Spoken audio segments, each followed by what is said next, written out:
किसी छोटे से गांव में दो भाई रहते थे। एक का नाम रामू था, जो बड़ा भाई था, और दूसरा श्यामू, जो उससे छोटा था।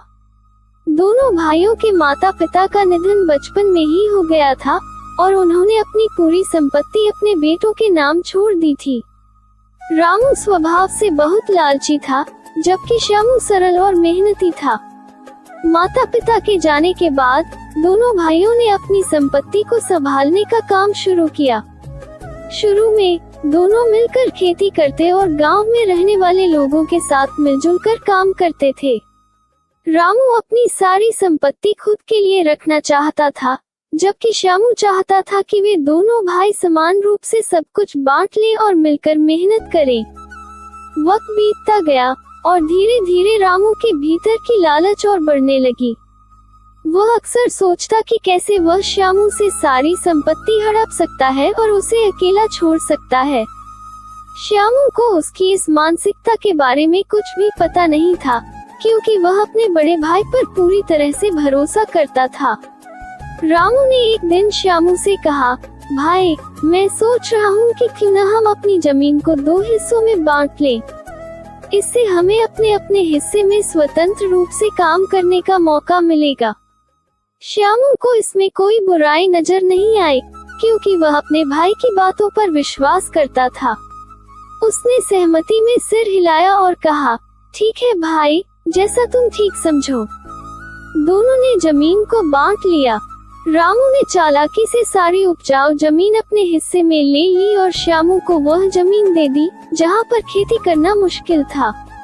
श्यामू ने कभी शिकायत नहीं की, बल्कि वह मेहनत से अपने हिस्से की जमीन पर काम करने लगा।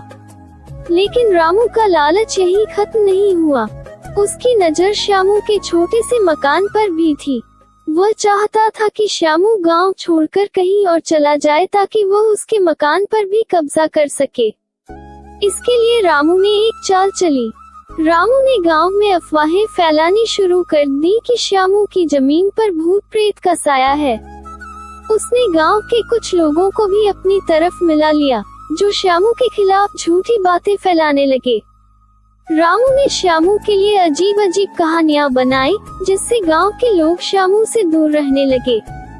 श्यामू इन सब बातों से अनजान था। उसने सोचा कि लोग उससे क्यों दूर रहने लगे हैं, लेकिन वह अपनी मेहनत में लगा रहा। रामू की योजना धीरे धीरे सफल होने लगी। गांव के लोग अब श्यामू से बातचीत बंद कर चुके थे और उसे अजीब नजरों से देखते थे। श्यामू को ये बात बहुत खलने लगी।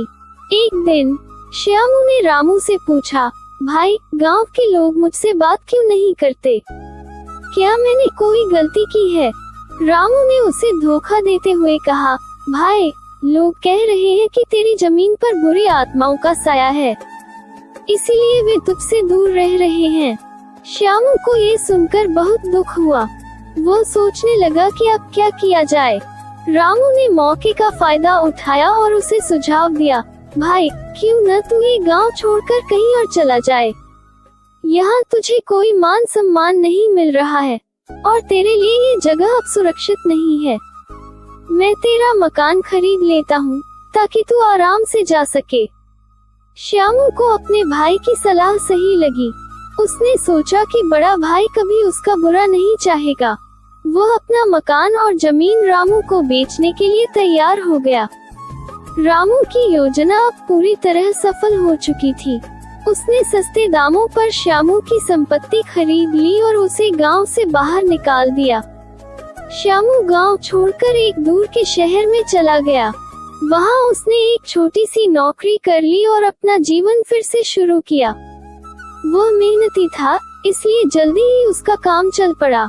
इधर रामू ने श्यामू की सारी जमीन और मकान पर कब्जा कर लिया और अपनी संपत्ति को और बढ़ाने लगा। लेकिन जितना अधिक वह पाता, उसकी लालच उतनी ही बढ़ती जाती। कुछ सालों बाद श्यामू ने कड़ी मेहनत से अच्छा खासा पैसा कमा लिया और अपना खुद का घर भी बना लिया। उसने धीरे धीरे अपने नए जीवन में खुश रहना सीख लिया। हालांकि वह अपने भाई को कभी नहीं भूला और हमेशा उसकी भलाई के लिए प्रार्थना करता रहता। दूसरी तरफ रामू के साथ हालात धीरे धीरे बिगड़ने लगे। उसकी लालच ने उसे अकेला कर दिया था। गांव के लोग अब उससे दूर रहने लगे थे, क्योंकि उन्होंने उसकी चालाकियों को समझ लिया था। उसकी उपजाऊ जमीन भी अब ज्यादा फसल नहीं दे रही थी और उसे आर्थिक कठिनाइयों का सामना करना पड़ रहा था। एक दिन जब रामू की हालत बहुत खराब हो गई, तो उसने सोचा कि अगर श्यामू होता तो शायद उसकी मदद कर सकता। उसने श्यामू को एक पत्र लिखा और उसे अपनी समस्याओं के बारे में बताया। पत्र में उसने माफी मांगी और अपने किए पर पछतावा जताया। श्यामू को जब ये पत्र मिला तो उसे अपने भाई के हालात के बारे में जानकर दुख हुआ। उसने तुरंत गांव जाने का फैसला किया और अपने भाई की मदद करने का निश्चय किया। श्यामू गांव पहुंचा और रामू से मिला।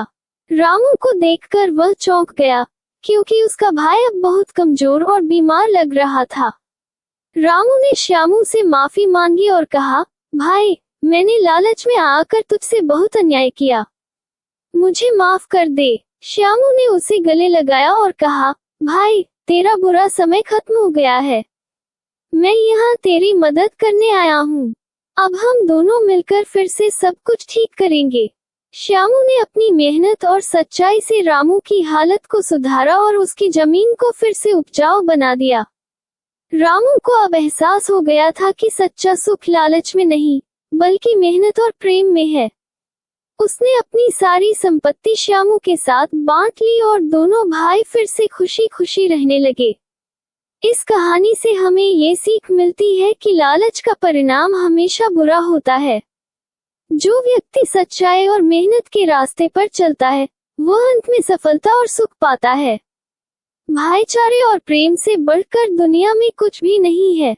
दोस्तों, मुझे आशा है कि आपको मेरी यह कहानी जरूर पसंद आई होगी। तो मेरे चैनल पारुल धर्म स्टोरी को लाइक और सब्सक्राइब जरूर कर लें, जिससे आपको ऐसी ही ज्ञानवर्धक जानकारी का आनंद मिलता रहे। धन्यवाद।